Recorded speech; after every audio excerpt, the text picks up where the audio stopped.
नमस्कार, न्यूज़आवर के खास कार्यक्रम में आपका स्वागत है। मैं हूं देवेंद्र कुशवाहा। रायपुर के कांग्रेस अधिवेशन में जा रहे कांग्रेस के राष्ट्रीय प्रवक्ता पवन खेड़ा को असम पुलिस ने गिरफ्तार कर लिया। उन पर एक दिन पहले ही असम पुलिस ने डिस्टर्बेंस, कम्युनल और राष्ट्रीय सुरक्षा को लेकर दीमापुर में केस दर्ज किया गया था। क्या है पूरा मामला, इस रिपोर्ट में देखिए, फिर चर्चा भी करेंगे। कांग्रेस प्रवक्ता पवन खेड़ा गिरफ्तार। दिल्ली में असम पुलिस ने किया गिरफ्तार। डिस्टर्बेंस, कम्युनल और राष्ट्रीय सुरक्षा का मामला। एक दिन पूर्व असम पुलिस ने दर्ज किया था मामला। रायपुर अधिवेशन में जा रहे थे पवन खेड़ा। इंडिगो प्लेन से नीचे उतारा। कांग्रेसियों ने लगाए नारे। कांग्रेस प्रवक्ता पवन खेड़ा को गुरुवार सुबह दिल्ली पुलिस ने फ्लाइट से उतार दिया था। खेड़ा रायपुर में शुक्रवार से शुरू हो रहे कांग्रेस के अधिवेशन में हिस्सा लेने जा रहे थे। इस कार्रवाई के विरोध में फ्लाइट में मौजूद दूसरे कांग्रेसी कार्यकर्ताओं ने बीजेपी के खिलाफ नारेबाजी की और विमान से उतर गए।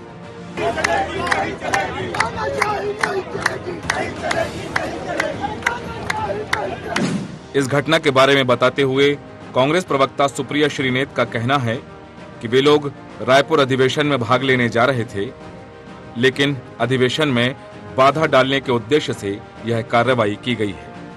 हम सब लोग 6E204 की फ्लाइट से, इंडिगो की फ्लाइट से अपने महाधिवेशन के लिए रायपुर जा रहे थे।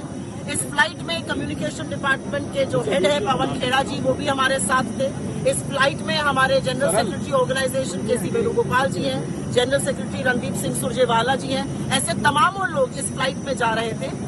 ये फ्लाइट कांग्रेस महाधिवेशन, जो 85वां कांग्रेस महाधिवेशन हो रहा है, वहां के लिए अग्रसर थी। जब हम लोग चलने वाले थे तभी पता चला कि पवन खेड़ा जी को ये कहकर उतारा गया कि आपके बैग का कुछ एक्सचेंज हो गया, जबकि उनका कोई चेक इन बैग भी नहीं था। नीचे आने पर उनको बताया गया कि उनको डीप्लेन किया गया है और ये सीआईएसएफ के कोई डीएसपी आएंगे, उनको कोई नोटिस सर्व करेंगे। ये मनमानी तानाशाही नहीं तो और क्या है? क्या आप लोगों को अब फ्लाइट करने से रोकेंगे? आपने पहले हमारे महाधिवेशन में व्यवधान डालना चाहा, वहां पर ईडी रेड कराकर। अब आप हमारे कुलीग को यहाँ पर डीप्लेन कर रहे हैं। इन्होंने ऐसा कौन सा गलत काम किया है जिसके लिए ये कार्रवाई की जा रही है? किन धाराओं के अंतर्गत की जा रही है, ये बताना पड़ेगा। और जब तक ये हवाई जहाज हम सब को लेकर, इंक्लूडिंग पवन जी को लेकर नहीं उड़ता है, हम सब यहीं खड़े रहे। पुलिस के अनुसार पवन खेड़ा के खिलाफ दीमा हसायो जिले में हाफलोंग में कम्युनल, डिस्टर्बेंस और राष्ट्रीय सुरक्षा को लेकर बुधवार रात केस दर्ज किया गया है। खेड़ा ने प्रधानमंत्री नरेंद्र मोदी के पिता के खिलाफ अभद्र टिप्पणी की है। उन्होंने गलत उद्देश्य के साथ यह बयान दिया है। इस बात को लेकर कांग्रेस प्रवक्ता सुप्रिया श्रीनेत ने बीजेपी सरकार पर हमला बोला है। ये तानाशाही नहीं तो और क्या है? ये बात करते हैं अभिव्यक्ति की आजादी की। ये आपकी अभिव्यक्ति की आजादी की असलियत है।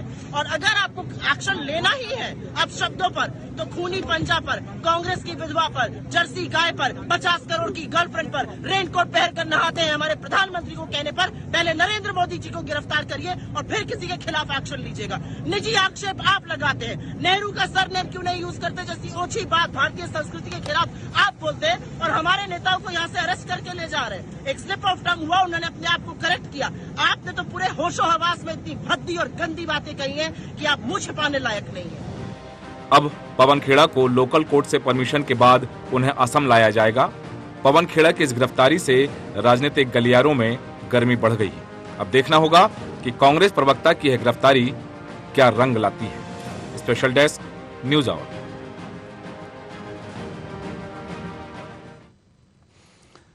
तो एक ताजा अपडेट कि कुछ ही देर पहले पवन खेड़ा को सुप्रीम कोर्ट से बेल मिल गई है।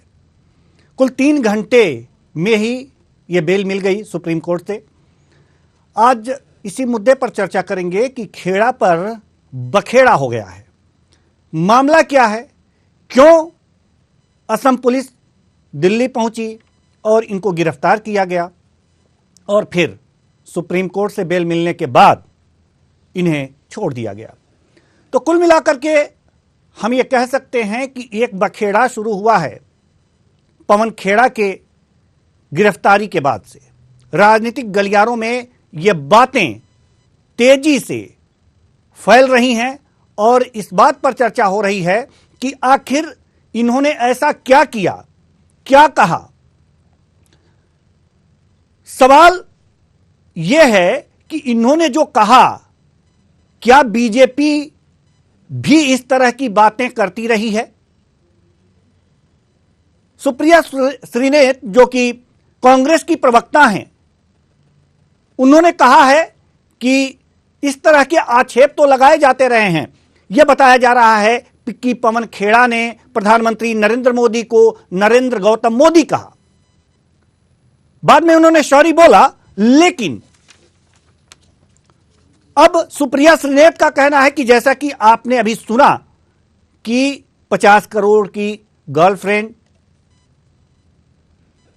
और तमाम ऐसी बातें जो बीजेपी कांग्रेस की तरफ से कहती आ रही है, उसका क्या, उस पर क्यों नहीं एक्शन, इस पर क्यों एक्शन? आज इसी मुद्दे पर करेंगे चर्चा, और चर्चा के लिए हमारे जो मेहमान हैं, गौरव मिश्रा बीजेपी प्रवक्ता जुड़ चुके हैं, मलिक जावेद अंसारी जी कांग्रेस प्रवक्ता, के विश्वदेव राय जी राजनीतिक विश्लेषक। तीनों मेहमानों का बहुत बहुत स्वागत है हमारे इस कार्यक्रम में। चर्चा की शुरुआत करते हैं। चर्चा की शुरुआत हम बीजेपी प्रवक्ता गौरव मिश्रा जी से करेंगे और उत्तर चाहेंगे कि राजनीतिक ना हो।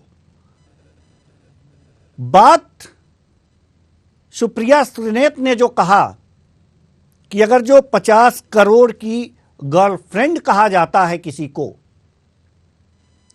तो अगर पवन खेड़ा ने प्रधानमंत्री नरेंद्र मोदी का नाम गलत ले लिया और उस पर सॉरी बोल दिया, तो यह गिरफ्तारी किस बात की और क्यों?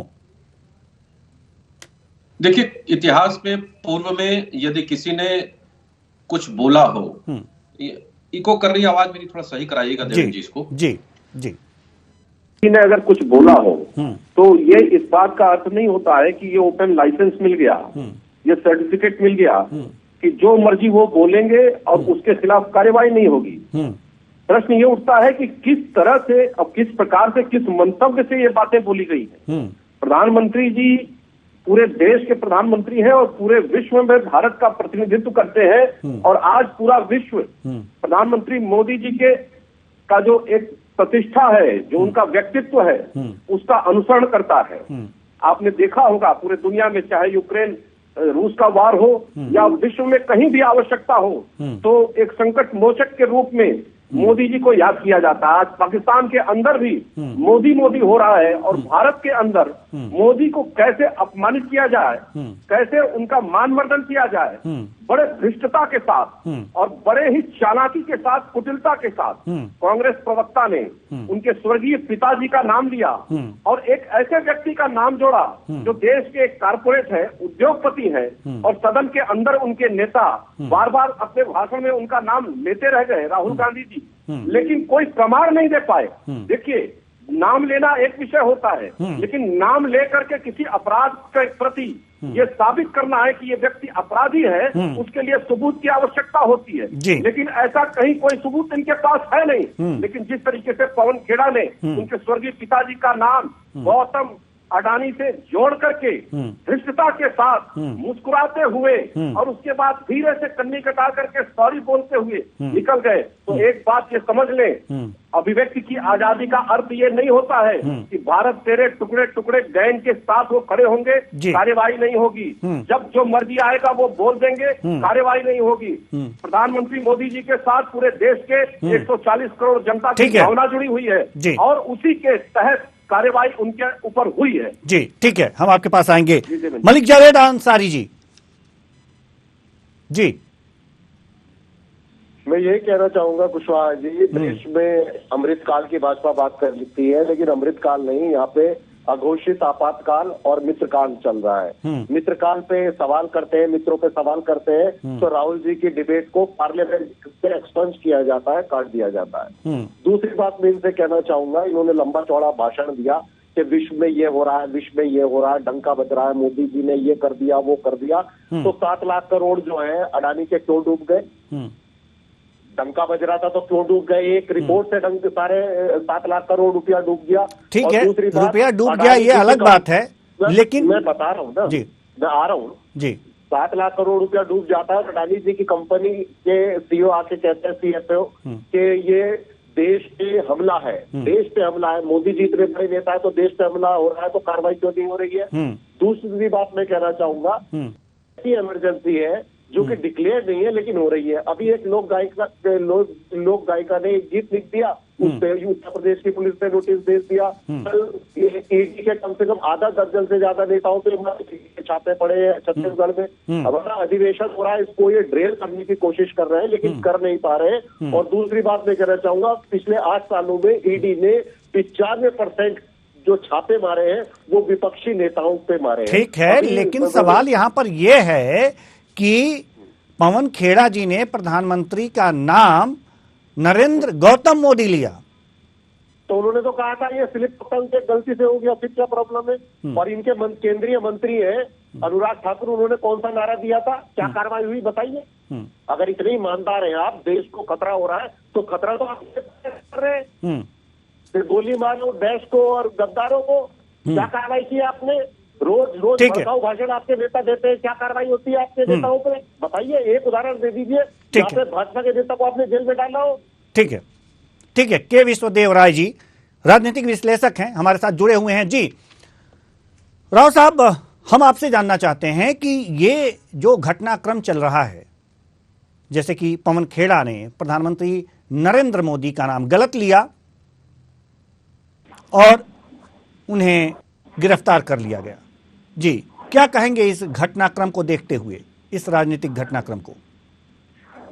भाई ये मामला विचाराधीन है कोर्ट में, सुप्रीम कोर्ट में, तो इससे यही कहा जा सकता है कि जो कम्युनिकेशन हेड है आईटी सेल के और कम्युनिकेशन सेल के हेड हैं पवन खेड़ा जी, कांग्रेस पार्टी के। कांग्रेस पार्टी पूरे देश में की पार्टी है, उनको बहुत अच्छी तरीके से मालूम होना चाहिए था कि नरेंद्र मोदी जी का नाम पूरा क्या है। प्रधानमंत्री हैं आपके देश के पिछले 8 साल से, और ये जानना तो अनिवार्य था। उन्होंने जो भी कोर्ट में ये कहा कि जुबान मेरी फिसल गई, वो मुझे नहीं लगता उन्होंने जानबूझ के कहा होगा, मुझे ऐसा ही लगता है कि उन्होंने एक विवाद खड़ा करने के लिए। लेकिन आगे हम लोग देखे देन भाई, ये हम लोग कई बार चर्चा कर चुके हैं कि ऐसी, जैसे सुप्रिया जी ने आरोप लगाया कि ये 50 करोड़ की गर्लफ्रेंड और ये सब बयानबाजी रुकनी चाहिए भाई।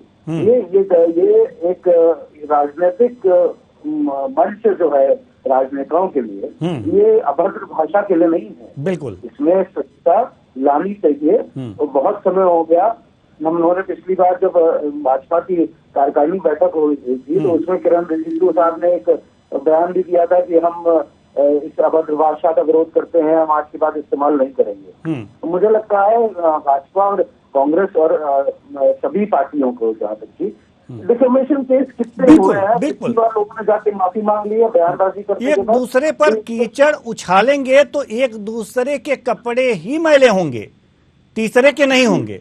ये बात समझनी चाहिए हमारे राजनेताओं को। जी गौरव मिश्रा जी, हम आपके पास आना चाह रहे हैं। गौरव मिश्रा जी, सवाल यहां पर यह है कि इस तरह की बयानबाजी सबसे पहले बीजेपी अपनी तरफ से रोकने का प्रयास करे, जैसे कि तमाम कांग्रेस के अभी नेता जो हैं, प्रवक्ता सुप्रिया श्रीनेत ने कहा कि तमाम इस तरह के आरोप लगाए गए हैं, तमाम इस तरह की बातें कही गई हैं, तमाम कीचड़ उछाले गए हैं। ऐसा नहीं होना चाहिए। अपनी अपनी पार्टी को थोड़ा सा व्यवस्थित करके ये गाइडलाइन दे दें कि आपके नेता इस तरह के कोई बयान ना दें। क्या ऐसा नहीं हो सकता क्या?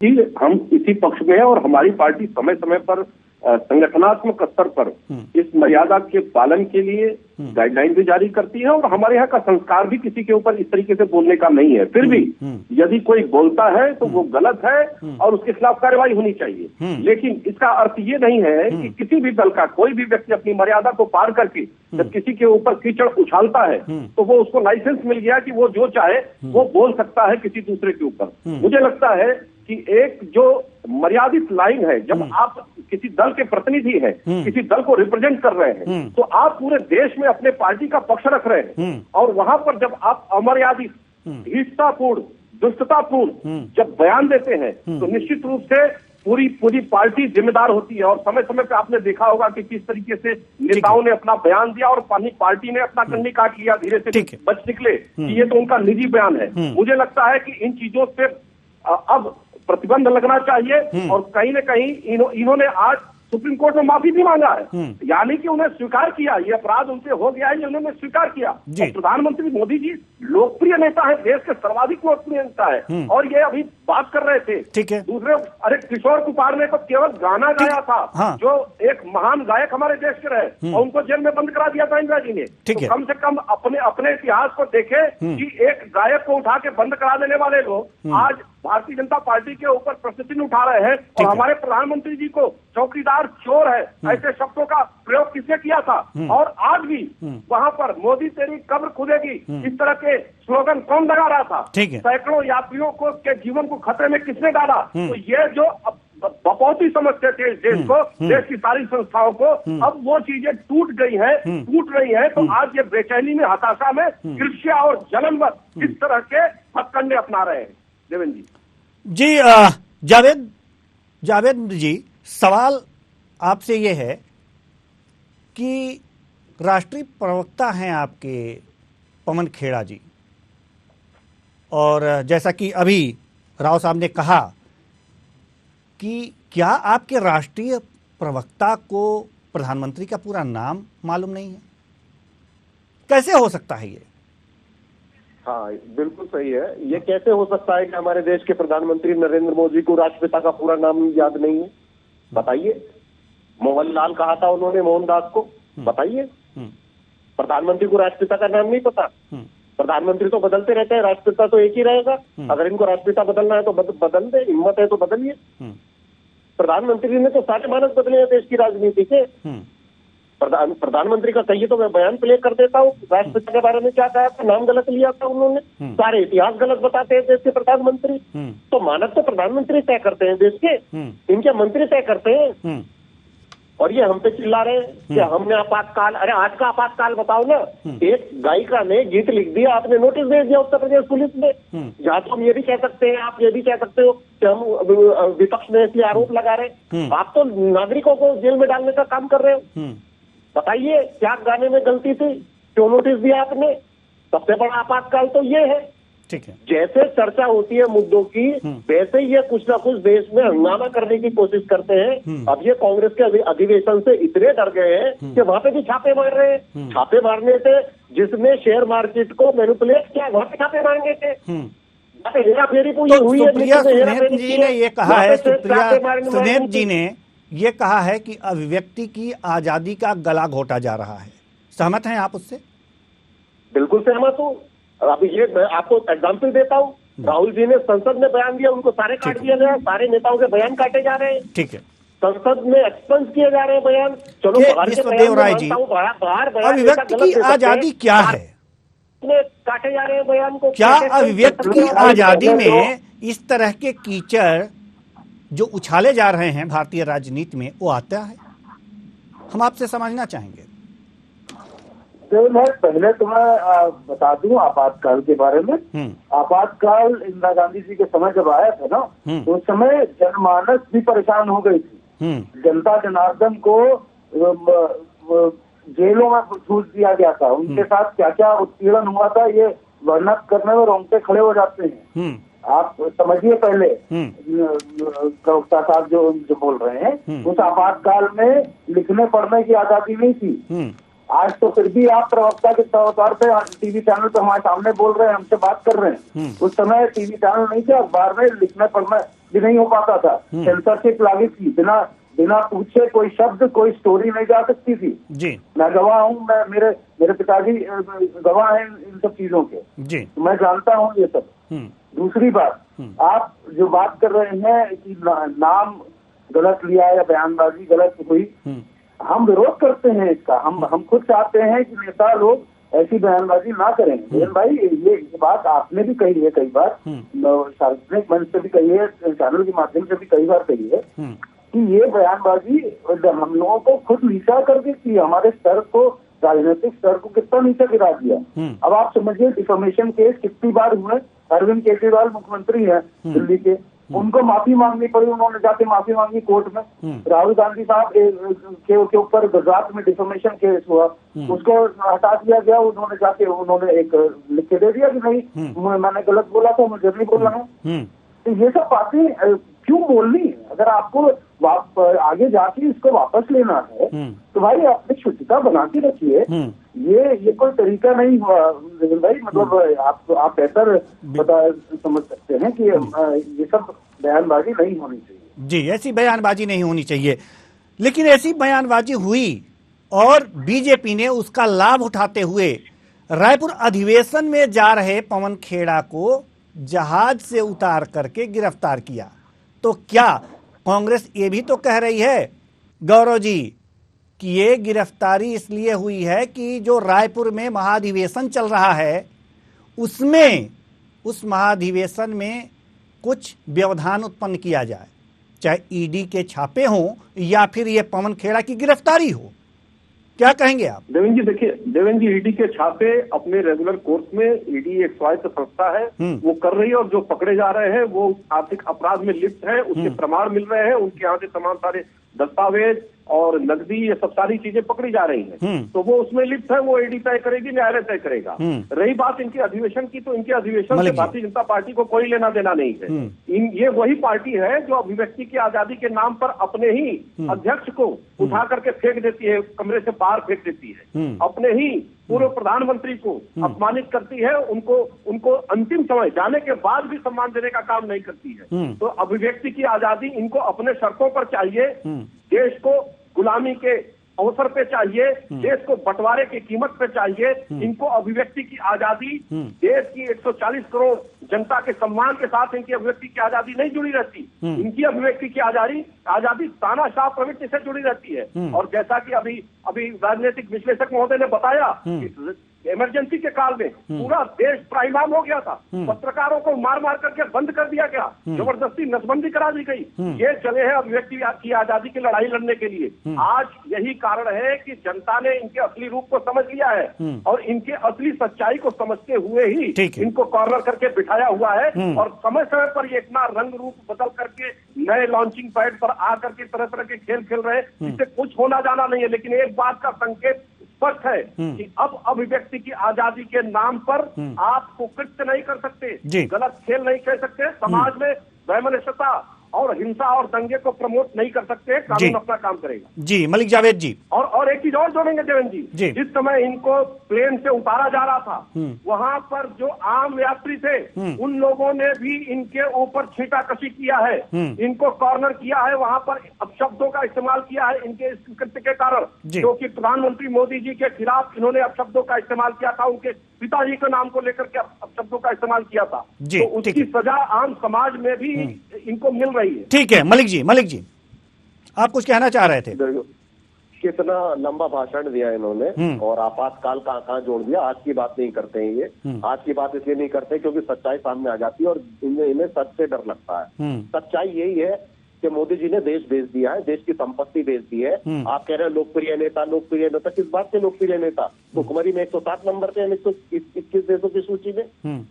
तो कौन सा रिकॉर्ड बना दिया कि डॉलर का रिकॉर्ड देख लीजिए, आज तक इतिहास में ऐसा नहीं हुआ। कौन सी अर्थव्यवस्था पे 300% का लोन कर दिया आपने? आज तक इतिहास में ऐसा नहीं हुआ कि 1100 का सिलेंडर दिखाओ। आप मुझे ज्ञान दे रहे थे लोकप्रिय नेता किस बात के? जो आरोप लगाया जा रहा था कि ये रायपुर अधिवेशन में जो लोग जा रहे थे, पवन खेड़ा जी जा रहे थे, उस अधिवेशन को बाधित करने का एक प्रयास किया गया है ये। लेकिन वो तो रिहा हो गए ना अब सुप्रीम कोर्ट से, बेल मिल गई उनको।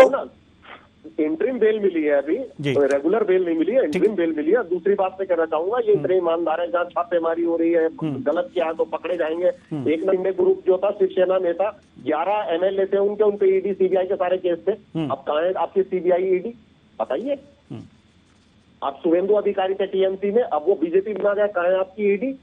मैं आपको हेमंता बिस्वा शर्मा जो आसाम पुलिस भेज रहे हैं वो कांग्रेस में थे, उनपे ईडी सीबीआई के केसेस से, कहाँ है आपकी ईडी सीबीआई? बताइए।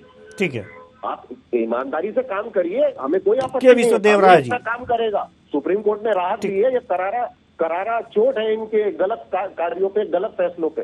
ठीक है के विश्वदेव राव जी, जैसा कि कांग्रेस ये कह रही है लगातार कह रही है कि जो रायपुर में कांग्रेस का महाधिवेशन हो रहा है उसको प्रभावित करने का एक उपाय है, एक प्रयास है पवन खेड़ा की गिरफ्तारी। क्या लगता है आपको? देश भाई, राजनीतिक द्वेष की भावना से हो भी सकता है, लेकिन एफआईआर जो लॉन्च करी गई है तो उसमें काफी गंभीर धाराएं हैं। आसाम पुलिस आई है जिस मकसद से आई थी प्लेन में से उतारने के, तो पहले भी गिरफ्तार हो सकते थे, लेकिन गिरफ्तारी जो हुई है वो जिन धाराओं में हुई है जो मैंने पढ़ा वो काफी गंभीर धाराएं हैं। मान सम्मान प्रतिष्ठा पे हानि की धाराएं हैं और सामाजिक द्वेष की धाराएं हैं, एनएसए की कई धाराएं हैं नेशनल सिक्योरिटी एक्ट के तहत। तो उसमें गिरफ्तारी तो हो सकती थी। सुप्रीम कोर्ट ने लेकिन इंटरिम बेल दी है, राहत भी दी है। तो सुप्रीम कोर्ट ने यहाँ तक कर दिया है कि लखनऊ और बनारस में 2 केस हुए थे, उनको भी साथ में जोड़ के अब अगली सुनवाई जो होगी मंडे या ट्यूजडे में वो तीनों केसों की होगी। आसाम वाला केस और लखनऊ बनारस वाला तीनों केसों की सुनवाई एक साथ होगी। तो उसमें मुझे लगता है तो पवन खेड़ा जी को अभिषेक मनु सिंघवी साहब ने आज उनको बेल करवा दी, लेकिन उसमें जिरा बहुत लंबी चलेगी इस केसों में। दूसरा भाई, एक बात कर ले हम लोग आज कि ये जो बोला जा रहा है कि अडानी और इन सब के ऊपर रेगुलेशन, इन सब सरकार का हाथ है और सब चीजें हैं, तो ये बैकग्राउंड में देखिए भाई, फाइनेंस जो होता है, फाइनेंस जैसे स्टॉक मार्केट पे चलता है, स्टॉक मार्केट में आज ये पहली बार तो हुआ नहीं ऐसा कि एक यूएस की संस्था ने एक रिपोर्ट डाल दी। इसके पहले केतन पारेख के भी स्कैम हुए हैं, अक्षय मेहता के भी स्कैम हुए हैं, बाकी लोग के भी स्कैम हुए हैं। तो आप लोगों को, राजनीतिक लोगों को समझना चाहिए कि ये चीजें संस्थाओं के तहत होती हैं या आपकी स्टॉक ब्रोकिंग है। ठीक है सर, एनएससी साइड। ठीक है राव साहब, हमारे पास समय की कमी है इसलिए इस चर्चा को और आगे नहीं बढ़ा सकते। बहुत बहुत धन्यवाद तीनों मेहमानों का। तीनों मेहमान आए और अपने अपने विचार साझा किए। तो खेड़ा पर बखेड़ा हुआ है। पवन खेड़ा को प्लेन से उतारकर असम पुलिस ने गिरफ्तार किया और सुप्रीम कोर्ट से उन्हें बेल मिल गई। लेकिन इन सब घटनाक्रम के बीच राजनीतिक शुचिता की बात सामने आ गई कि राजनीति में आखिर ये क्या हो रहा है। एक दूसरे पर कीचड़ उछाले जा रहे हैं, वास्तव में गंदे तो राजनेता ही हो रहे हैं। इसलिए इसका ध्यान रखा जाना बहुत जरूरी है। फिलहाल इस कार्यक्रम में इतना ही। मुझे दीजिए इजाजत। नमस्कार।